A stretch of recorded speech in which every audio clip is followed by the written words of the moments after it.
ময়মনসিংহ শহরের ব্রহ্মপুত্র নদের তীরে অবস্থিত প্রায় ২০০ বছরের পুরনো একটি মাজারে কাওয়ালি অনুষ্ঠানে হামলা চালিয়ে মাজারের বেশ কিছু অংশ গড়িয়ে দিয়েছে দুর্বৃত্তরা। গতকাল বুধবার রাতের বিভিন্ন সময়ে কালু শাহ রহমতুল্লাহ এর মাজারের বাৎসরিক ওরসে এসব ঘটনা ঘটে।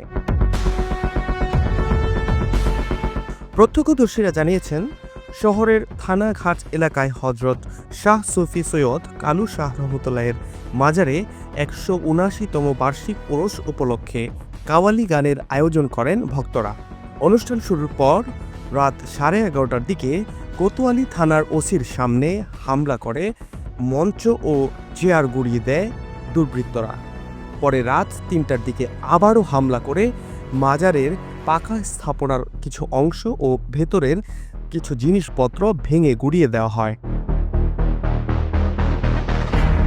মাজারটির অর্থ সম্পাদক মোহাম্মদ খলিলুর রহমান বলেন, মাজারটিতে পরম্পরা অনুযায়ী ১৭৯তম বাৎসরিক ওরস শুরুর আধ ঘন্টা পরই হঠাৎ থানার ওসি এসে দ্রুত লোকজনকে সরে যাওয়ার কথা বলার পরই ওসির উপস্থিতিতে বড় মসজিদের শিক্ষার্থীরা এসে হামলা চালিয়ে পণ্ড করে দেয় কাওয়ালির আসর।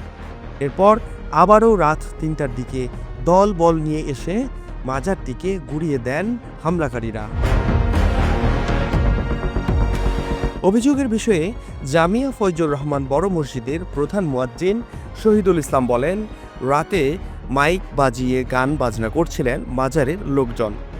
উচ্চ স্বরে গান বাজানোর কারণে ছাত্রদের পড়ায় সমস্যা হয়।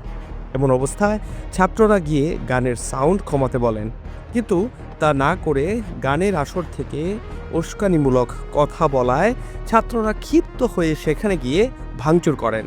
তবে গভীর রাতে কারা মাজার ভাঙচুর করেছে সে বিষয়ে কিছু বলেননি।